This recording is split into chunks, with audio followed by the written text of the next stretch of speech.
কবি গৌতম সাহার লেখনীতে একটি কবিতা আমি উপস্থাপন করছি। আমি সৌমেন্দ্র দাস। কবিতার নাম অসুর দলনী দুর্গা। মাগো, একটা অসুর বধ করি ভাবছ সব শেষ? হাজারো অসুরে ভরে গেছে আমাদের এই দেশ।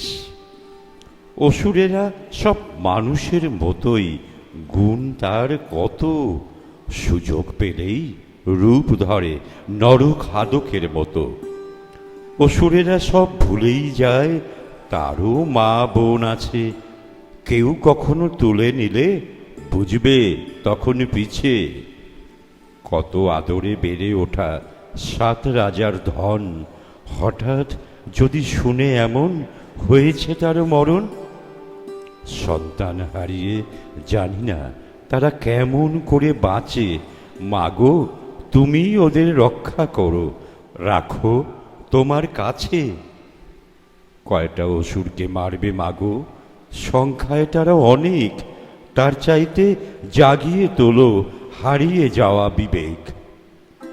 হারিয়ে যাওয়া বিবেক যদি একবার আসে ফিরে, পৃথিবীটা হবে অনেক সুন্দর, হাহাকার যাবে দূরে।